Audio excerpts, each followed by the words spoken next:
The Supreme Court of Appeal has confirmed that government was wrong to ban tobacco products during the country's hard lockdown in 2020. The Supreme Court of Appeal upholding a ruling by the Western Cape High Court and dismissing Cooperative Governance and Traditional Affairs Minister Dr. Nkosazana Dlamini-Zuma's appeal.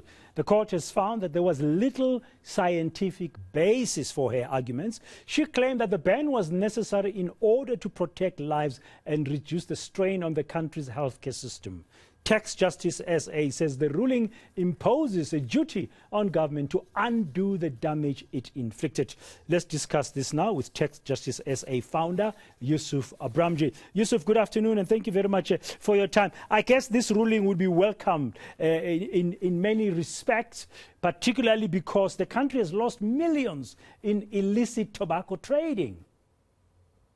Good afternoon, Dan. Yes, Dan, you remember during the lockdown ban, we at Tax Justice were very vocal, and our biggest fear was that the illicit trade in especially tobacco products and alcohol was going to grow and it will be difficult to recover from it. In fact, when British American Tobacco, JTI, the Black Farmers Association and other individuals brought an application before the Western Cape High Court following the 5-month ban during the lockdown period, we even provided an affidavit to the full bench of the Western Cape High Court to raise our concerns and to explain just how big the illicit trade was and how much money was being made by these criminal syndicates, by those people involved in the illicit trade during that period. In fact, the amount goes into billions of rands every year. So the decision, obviously, by the Supreme Court of Appeal, 5 judges, is most welcome. And we hope this will be the end of that saga. And although we know that the minister and the president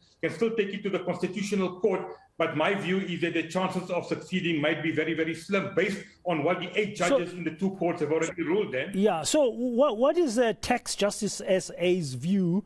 What does it mean that you say that now it imposes on government a duty to urgently undo the ruinous damage it has inflicted? What does that look like? Well, then, during the period we raised the issue of the illicit trade, these criminals were making money by the hour, by the minute during that ban.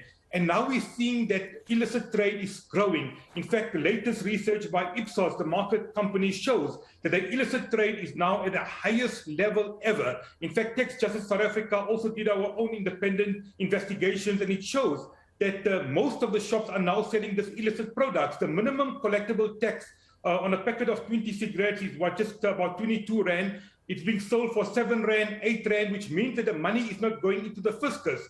We also raised the issue, which we saw during the lockdown, which has now also grown, is the smuggling of tobacco products from Zimbabwe into South Africa. And that is why I say it with the greatest respect, Dan. I find it very hypocritical of organizations like the Fair Trade Independent Tobacco Association, FITA, who are now saying they are considering damages. Some of their members and some people affiliated to them during the past few years were the biggest beneficiaries of the ban on cigarettes. In fact, FITA lost that case in the Pretoria High Court at the time, and now they're suddenly welcoming it and jumping onto the bandwagon. And I think we need to be very clear as to who benefited from this particular ban, and it was no one else than the criminal manufacturers and distributors involved in the illicit trade.